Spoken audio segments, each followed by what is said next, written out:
Voilà. Bonsoir, chers amis. C'est un plaisir pour moi d'être avec vous encore une fois de plus.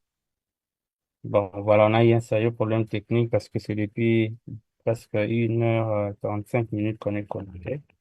Finalement, on a changé les logiciels. On a trouvé les logiciels que l'homme blanc a fabriqués avec beaucoup d'amour et tout ça, contrairement à l'autre là qu'on utilisait. Bref, ce soir, on va parler de la réanimation néonatale. Cette présentation fait suite à la présentation qu'on a eue il y a quelques temps sur l'asphyxie périnatale. Du coup, étant donné que l'asphyxie nécessitait la réanimation néonatale, c'est comme ça qu'on a dit qu'on se donne un temps pour parler de la réanimation néonatale en complément de la présentation qu'on avait faite la fois passée.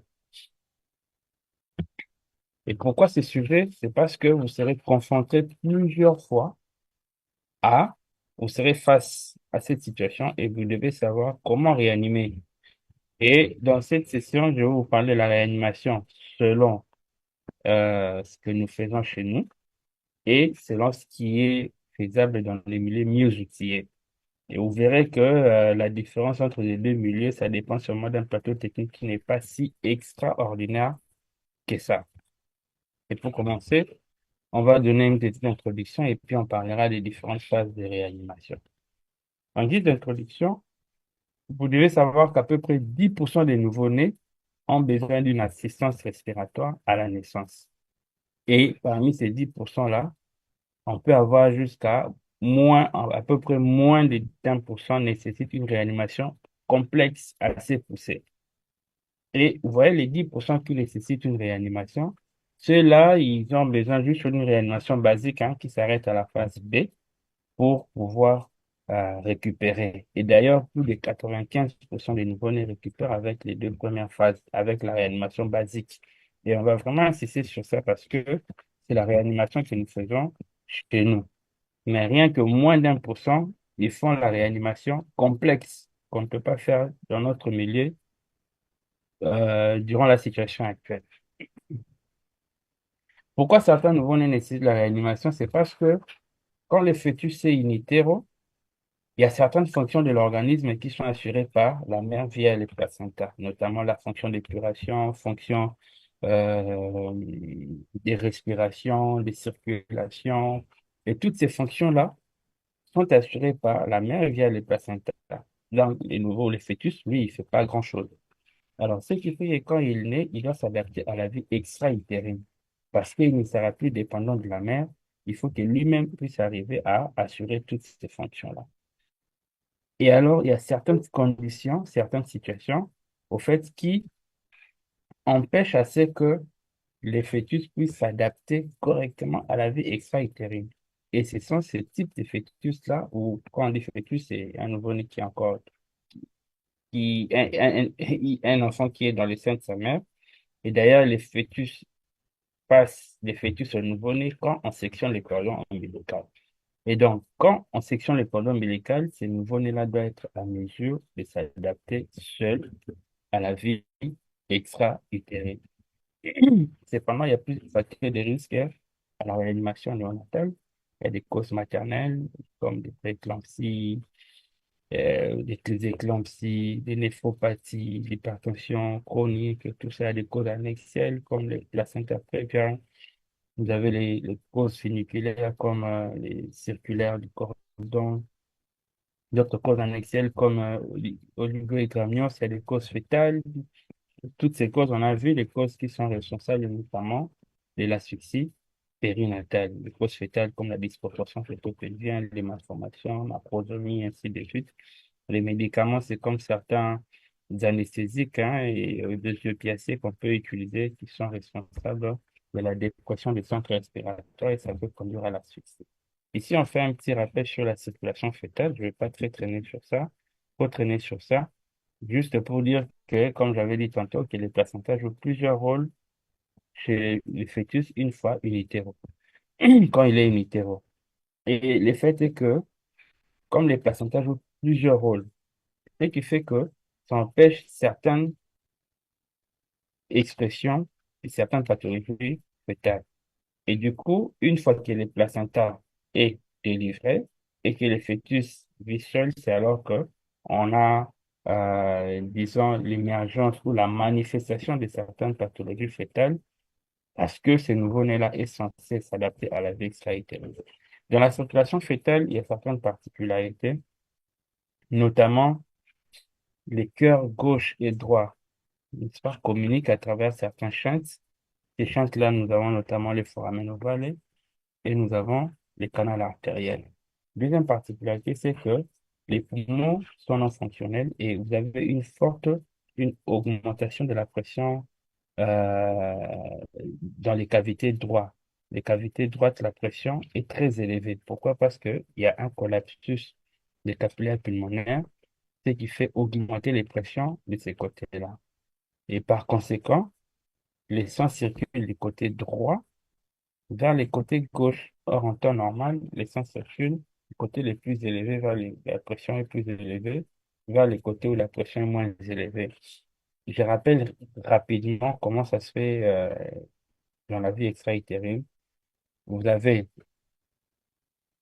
vous avez, voilà, vous avez les ventricules droits, l'oreille droite qui reçoit les sons des ventricules. Là, je parle de la circulation type adulte, hein. Nous avons l'oreille droite qui reçoit les sons, la veine cave supérieure et inférieure. Il éjecte dans l'oreille droite, ça passe dans les ventricules droits via les valves tricuspides et ça monte vers les troncs artères pulmonaires. Les artères pulmonaires, ça va dans les poumons pour l'hématose. Ça rentre dans les quatre veines pulmonaires, ça rentre dans l'oreille gauche, ventricule gauche, là pour oxygénation, et puis, du coup, ça part dans la circulation systémique. Mais dans la circulation fœtale, le sang oxygéné vient de la veine ombilicale. Ça passe par la veine cave inférieure. Ça, c'est le sang qui est, vous voyez, c'est rouge vif. C'est le sang qui est oxygéné. Et ça vient maintenant dans l'oreille droite. Le sang là qui est oxygéné, ça passe directement dans l'oreillette gauche. Quand ça passe dans l'oreillette gauche, ça descend vers le ventricule gauche, euh, artère, aorte, plutôt, crosse l'aorte, et puis ça continue. Il y a une autre partie du sang qui vient de la veine cave supérieure, des parties supérieures du corps. Ça passe par la veine cave supérieure, ça descend dans l'oreillette droite. Ça se mélange pas avec le sang du ventricule euh, veine cave inférieure ici. Ces sons-là passent directement vers le ventricule droit. Ça monte vers les troncs artériels pulmonaires, cherchant à aller vers l'arc des poumons. Mais comme il y a un collapsus pulmonaire, ces sons-là vont irriter les poumons. Juste une petite quantité qui va passer juste pour la vascularisation des poumons. Et ces sons vont prendre les canaux artériels pour se retrouver vers les circuits artériels, vers l'aorte descendant. Donc, du coup, les mélanges des sons de la veine cave inférieure et de la veine cave supérieure se mélangent plus au niveau de l'aorte. Ça se mélange au niveau de l'aorte. Et la saturation chez le, les fœtus est très bas, autour de 75%. Alors là, c'était un rappel. Alors, quand le nouveau-né, il doit s'adapter. Cette circulation, notamment, peut-être doit devenir circulation type adulte. Et cette adaptation ne concerne pas que la circulation cardiaque, mais ça concerne aussi euh, certains organes comme les poumons. Là, la circulation pulmonaire et cardiaque c'est fait pratiquement de la même manière. Il y a aussi circulation digestive, l'adaptation digestive. Ce n'est pas l'objet de la présentation.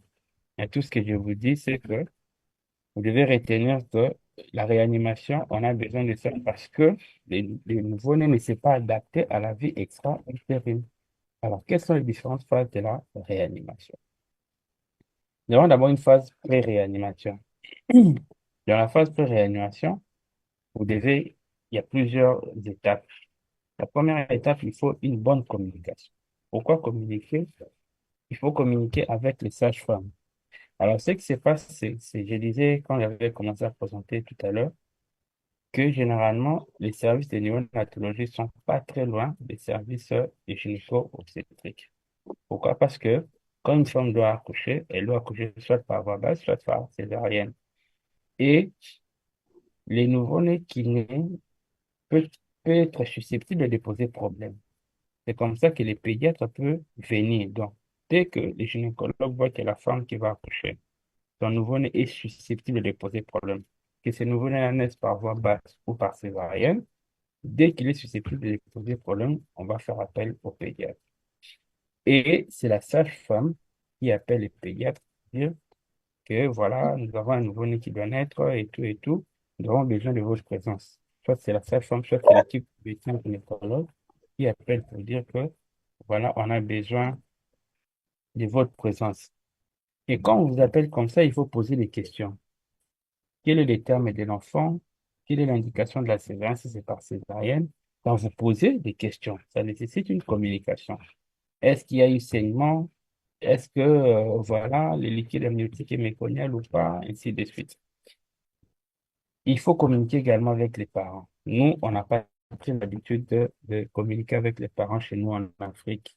Ici, bon, en Europe, c'est vraiment très capital. Donc, tu peux pas faire quelque chose chez un patient sans pour autant que tu lui dises pourquoi tu veux faire telle chose, pourquoi tu fais telle autre chose. Il faut communiquer aussi avec l'équipe qui va recevoir l'enfant. Ça arrive des fois que vous avez un prématuré qui naît et que votre structure n'est pas à même de prendre en charge ces prématurés-là. Ou carrément, vous avez un enfant qui a vraiment une dépression respiratoire et tout, vous pensez qu'il faut les transférer. Si vous êtes dans un hôpital niveau 1, admettons chez nous au pays, tu es dans un centre de santé qui n'est pas bien outillé, il faut déjà appeler les cliniques universitaires, par exemple, au CHU Renaissance ou Galima, tu les appelles déjà pour dire que non, on va recevoir un enfant qui pose problème et tout, nous allons vous les transférer et tout. Surtout quand il s'agit d'un prématuré, si vous n'avez pas pu faire les transferts unilatéraux, vous pouvez déjà appeler, hein, vous pouvez appeler pour dire qu'il est préparé la venue de ces prématurés là qui arrivent et tout ça. Là, c'est d'appeler l'équipe qui va recevoir l'enfant. À part ça, il faut aussi communiquer avec les gens avec qui vous travaillez, donc l'équipe qui reçoit les bébés, qui accueille les bébés. Cette communication va tenir compte des rôles de chaque personne. Dans la communication, il faut qu'il y ait un leader et il faut qu'il y ait des aides. Dans cette communication, il faut dire, toi, tu vas faire ceci, quand l'enfant va naître, toi, tu vas faire tel acte, l'autre va faire tel acte, pour qu'il n'y ait pas de télescopage. Parce que si chaque personne sait déjà ce qu'il va faire quand le bébé va naître, ça sera plus rapide. La réanimation sera rapide. Vous allez voir, ce sont des étapes de 30 secondes, donc il faut agir vite. Mais si chaque personne ne sait pas quel est son rôle, ça risque de poser problème. C'est pourquoi il faut communiquer aussi avec les services qui vont accueillir les bébés. Il y a aussi l'environnement qui va accueillir les bébés. Là, c'est la euh, phase pré-réanimation. Il faut la table chauffante. La salle doit être chauffée entre 23 et 25 degrés. Il faut préparer des linges pour les bébés, les bonnets, les sacs de polyéthylène, surtout pour les prématurés, les grands prématurés, les extrêmes prématurés.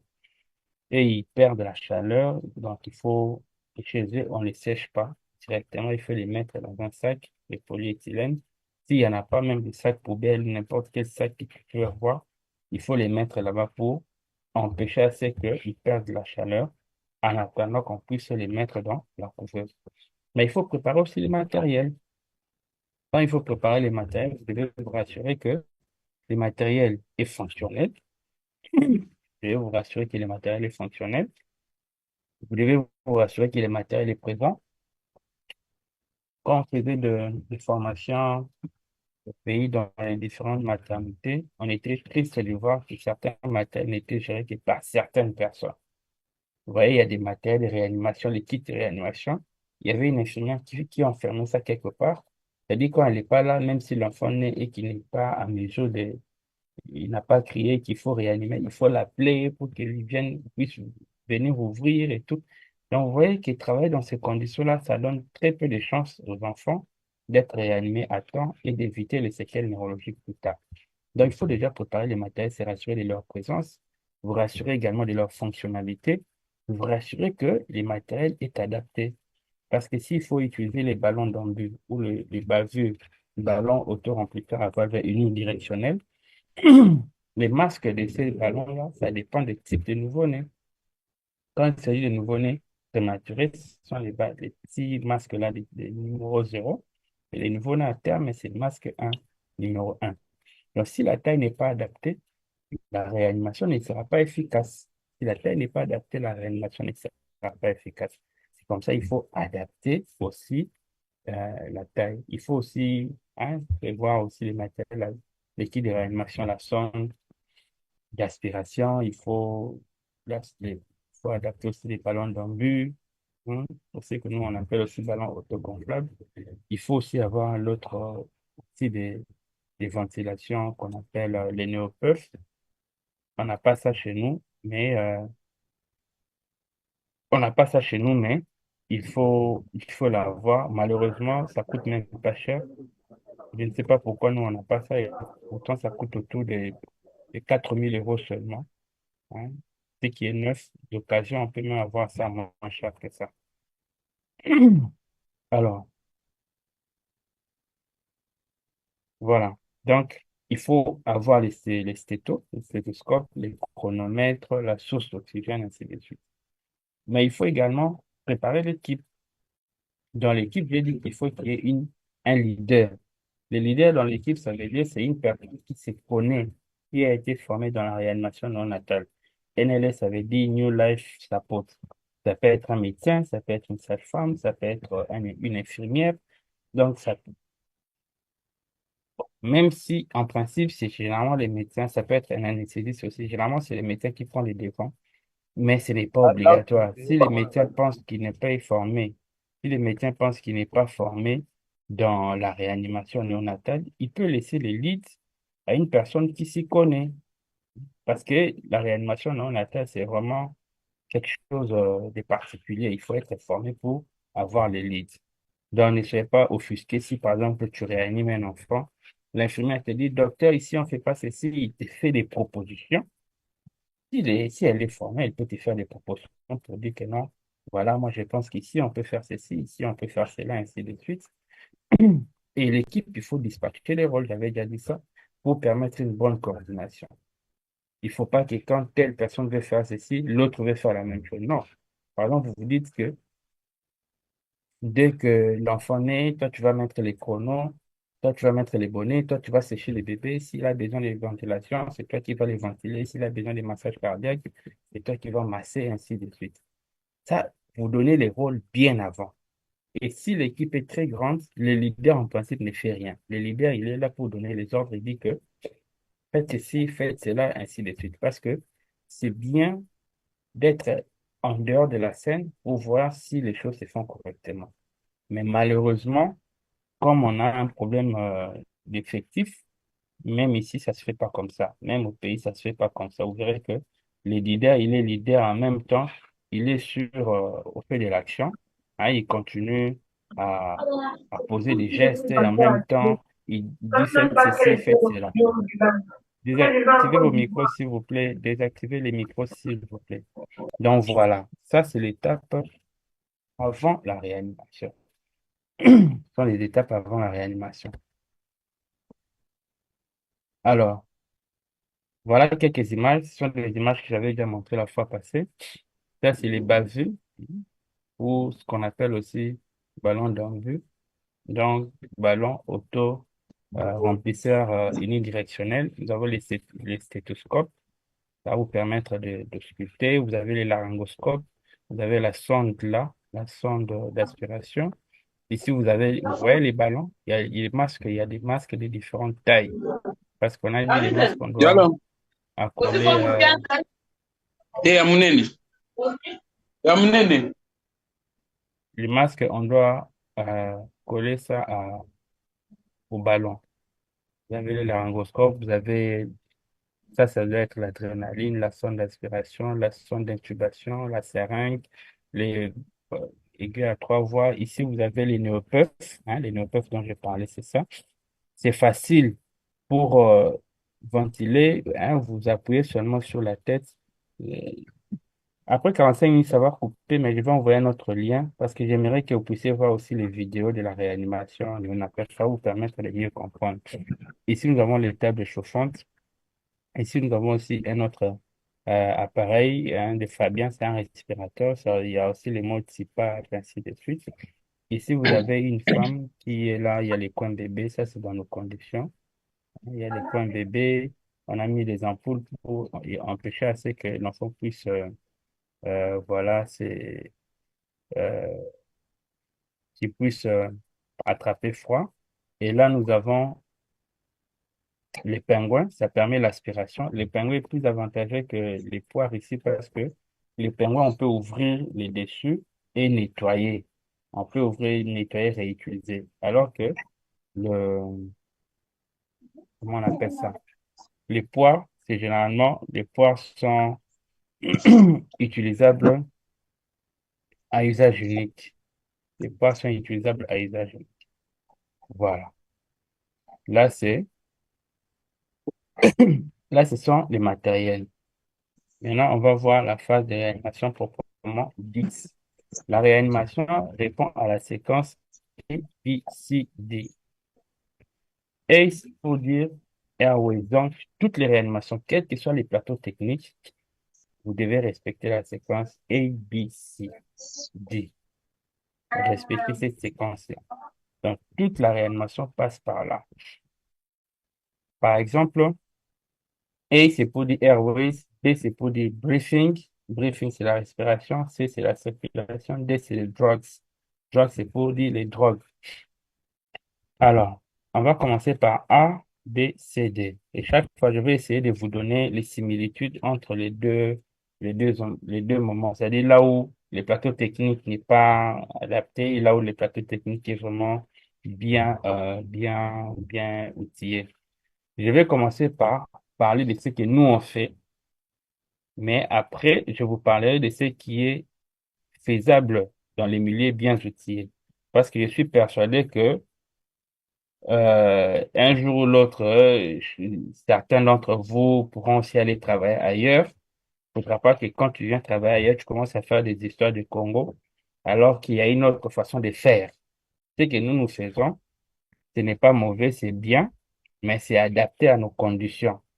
Mais on peut mieux faire si on a un plateau technique qui est bien adapté. Donc, je vais d'abord parler, l'image qui est à gauche, à ma gauche, c'est la réanimation telle qu'on les fait, on fait comment on appelle ça, dans les pays à ressources limitées. Et après, je vais basculer de l'autre côté pour parler de la réanimation telle que ça se fait et dans les pays mieux. Mais ça répond au même principe A, B, C, D. Et c'est les airways. Airways, ça veut dire libération des voies respiratoires supérieures. Mais il y a des choses qui changent régulièrement. Quand on disait libération des voies respiratoires supérieures, on sous-entendait qu'il faut aspirer et tout ça. Mais actuellement, l'aspiration n'est plus obligatoire. Le principe est qu'il ne faut pas perdre du temps à ne pas ventiler les bébés. Un bébé qui n'a pas pleuré, ça veut dire qu'il ne respire pas. Parce que dès que le bébé sort, il faut demander est-ce qu'il a crié? Est-ce qu'il respire? Est-ce qu'il est tonique? Ce sont les trois questions auxquelles vous devez répondre. Si la réponse est oui à ces trois questions, c'est un bébé qui va bien. Vous devez juste faire les soins continus, c'est-à-dire vous séchez, vous l'habillez, et puis vous les mettez à chaud, vous les remettez auprès de sa mère. Ça va. Là, c'est si c'est oui. Mais si c'est non, est-ce qu'il a pleuré? Non. Donc, il n'a pas crié, il ne respire pas. Donc, le bébé n'a pas crié, il ne respire pas, il est hypotonique. C'est là que vous commencez la réanimation.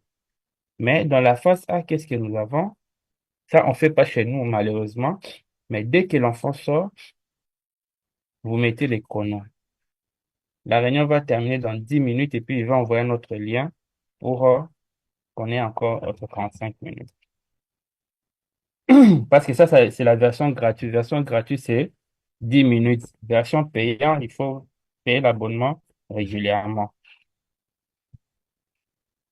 Alors, si la réponse est non, quand je dis il faut dispatcher les rôles, ça veut dire quoi? Il faut être au moins à trois. Dès que l'enfant sort, une personne doit mettre déjà le chrono. Il met les chronos, il met les capteurs d'oxygène, il met aussi les capteurs de saturation. On ne fait pas ça chez nous, mais au moins, hein, cette personne peut déjà mettre au moins les chronos. Parce qu'on a dit 30 secondes, 30 secondes. Pour passer d'une phase à une autre, il faut laisser 30 secondes. Donc, une personne, comme j'avais dit, il faut dispatcher les rôles. Une personne, il met les chronos, pendant que l'autre met les chronos et tout. Hein, l'autre, là, il est en train d'essuyer. Hein, il essuie, il stimule. Dans les 30 premières secondes, c'est ça, on met les chronos. Si on est dans des milieux bien, on met les capteurs d'oxygène. On met également les capteurs pour les cardiomoniteurs parce il faut suivre l'évolution de la température, des paramètres et tout ça pour décider d'arrêter la réanimation. Pour arrêter la réanimation, c'est pas seulement que les bébés doivent crier, mais il y a des paramètres vitaux à suivre pour dire que, OK, c'est bon, le bébé va bien, même s'il ne crie pas, mais il respire, la fréquence cardiaque est bien, la saturation est normale, OK, c'est bon, on arrête la réanimation. Mais à défaut de ça, chez nous, généralement, ce qu'on fait, on voit seulement si le bébé crie. C'est pas ça. J'ai déjà assisté une fois, j'ai accueilli un bébé au pays là-bas, dans un hôpital qui m'avait appelé. Je suis venu, le bébé avait déjà respiré. Il était bien coloré, mais comme il n'avait pas crié, les infirmiers continuaient à les taper, à faire des histoires et tout ça. Et pourtant, ces bébés-là n'avaient plus besoin de ça, parce qu'ils respiraient déjà. Si les gens insistent sur les cris, parce qu'un bébé qui crie, on sous-entend qu'il respire aussi. Mais les bébés peuvent respirer sans crier. Tu les réanimes, ils commencent à respirer, tu vois vraiment qu'il y a les mouvements respiratoires, mais ils n'écrivent pas. C'est bien, la saturation est normale, la fréquence cardiaque est normale, ils respirent et normalement, c'est bon. On n'a pas besoin de continuer à les réanimer, à les ventiler, ainsi de suite. Donc, j'insiste sur ça. Dans les 30 premières secondes, je dis, vous séchez, vous mettez les chronos. S'il y a des capteurs, vous mettez les capteurs, vous séchez et puis vous stimulez. Stimuler, on ne tape pas, on stimule juste quand on essuie, hein, on frotte sur le corps et tout, sur les pieds. Hein, vous frottez les bébés quand vous essuyez, vous tapez pas, vous frottez juste comme vous frottez quand on a l'habitude de s'essuyer et tout, c'est ça. Il y a des bébés qui récupèrent déjà pendant cette phase-là, juste parce que vous avez essuyé, vous avez frotté. Il y a des bébés qui récupèrent déjà. Mais quand c'est un prématuré, on ne frotte pas. Vous les mettez directement dans les sacs, surtout les tout petits prématurés, les moins de 32 semaines, vous mettez directement dans les sacs pour éviter qu'ils perdent la chaleur. Là, c'est la phase A. C'est la phase A, comme je disais. Vous mettez les chronos, vous mettez les scopes, les capteurs d'oxygène, n'est-ce pas? Pour les bébés, il faut les mettre en position neutre. Les bébés, il faut pas qu'ils soient en hyperextension ou la position fléchissante. Non, il faut les mettre en position neutre. Les mettre en position neutre. Et vous stimulez, vous mettez les bébés. Vous ouvrez les voies respiratoires. J'ai bien dit, vous ouvrez les voies respiratoires directement. Donc, vous ouvrez les voies respiratoires et toujours dans la phase A, vous donnez au moins 5 insufflations. Des insufflations longues de 2 à 3 secondes. C'est-à-dire, vous, avec les ballons, si vous avez les ballons, si vous n'avez pas les ballons, avec les néopeufs. Nous, on utilise des ballons, mais ici, on peut utiliser les néopeufs. Donc, quand je dis insufflation lente, donc vous appuyez une, deux, trois. Une, deux, trois. Une, deux, trois. 5 insufflations. Le rôle de ces 5 insufflations, c'est soulever les thorax. Soulever les thorax. Comme vous avez dit, j'ai dit qu'on n'aspire pas. Si le liquide est clair, si le bébé est bien, donc vous n'aspirez pas. L'urgence ici, c'est d'arriver à donner 5 insufflations avant la fin de la 30e seconde. Parce que chaque phase dure 30 secondes, comme vous voyez là, 30 secondes. Donc, c'est comme ça qu'il faut dispatcher les travail. Un qui met les chronos, il met les chronos, les capteurs et tout. L'autre, il met les bonnets, il frotte. Et puis, il donne, si malgré le frottement, l'enfant n'a pas toujours prié, déjà, dans les 30 premières secondes, là, vous commencez à donner les insufflations. Au moins 5 insufflations de 2 à 3 secondes. Une, deux, trois. Une, deux, trois. Une, deux, trois. Les rôles de ces insufflations-là, c'est juste pour soulever les thorax. les 5 insufflations-là, c'est pour soulever les thorax. Parce que si les thorax s'ouvrent, se soulèvent, ok, c'est bon. Mais quand vous donnez les 5 insufflations et que vous voyez que les thorax ne se soulèvent pas, c'est là que vous allez vous poser des questions. Parmi les questions que vous allez vous poser, c'est résumé dans DOP. Les questions que vous allez vous poser, est-ce qu'il y a un déplacement de votre masque? Est-ce que le masque s'est déplacé ou il est bien? Surtout si vous avez mis, si c'était l'enfant était tubé, vous pouvez vous dire si c'était les tubes qui s'est déplacé ou pas. Oh, vous voyez s'il y a l'obstruction. C'est là que vous pouvez essayer de aspirer. C'est-à-dire, vous avez ventilé et que les thorax ne se soulèvent pas. Vous vous dites que peut-être qu'il y a l'obstruction. Vous ouvrez la bouche, vous regardez. S'il y a des sécrétions, vous aspirez seulement les sécrétions que vous voyez là. N'allez pas plus loin. Vous aspirez seulement les sécrétions que vous voyez là. N'allez même plus vraiment au niveau des nez. Avant, nous, on faisait l'aspiration oro-nasopharyngée. Là, ce sont des nouvelles recommandations de 2025. Quand vous aspirez aussi dans les nez, vous risquez l'enfant risque d'avoir un réflexe vagal, ça risque de déprimer encore le centre respiratoire.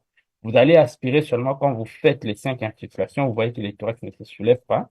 Là, vous regardez, ah, il y a des sécrétions. Vous aspirez et tout.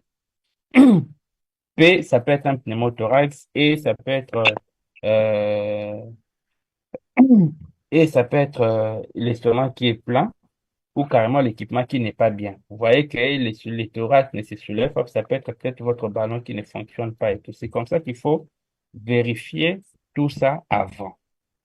Là, c'est la phase A. Je répète, la phase A, vous mettez les chronos, vous séchez et stimulez. Donc, vous mettez les chronos, vous mettez les bonnets, vous séchez, stimulez, et puis vous donnez les 5 insufflations. Tout ça là, chez nous, c'est faisable.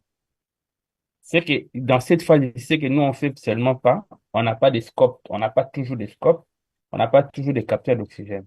Les capteurs d'oxygène, il faut mettre ça sur la main droite, en préducteur. C'est la seule différence avec nous. Mais tous les restes, nous, on peut faire. Deuxième différence, dans les 5 insufflations, nous, on utilise les ballons d'ambula, les ballons autogonflables. Mais ici, on peut utiliser les néopuffs. Je vous ai montré un appareil. C'est facile d'ailleurs de ventiler avec les néopuffs. Il y a juste un tube, quelque chose comme un tube en T. Vous vous appuyez comme ça pour ventiler. Avec les néopuffs, vous allez dire, au lieu de ventiler comme ça, vous appuyez une, deux, trois. Une, deux, trois. Une, deux, trois. Une, deux, trois. Mais ventilation, si vous avez les ballons, vous allez ventiler une, deux, trois. Une, deux, trois. Une, deux, trois. Une, deux, trois. Voilà. Bon, j'envoie un autre lien parce que ça va couper. J'envoie un autre lien à vos représentants. Comme ça, on aura encore 45 minutes depuis. On était connectés depuis très longtemps. Ça va couper. J'arrête. J'envoie un autre lien. On se reconnecte et puis on continue les autres phases. D'accord? C'est bon? Vous avez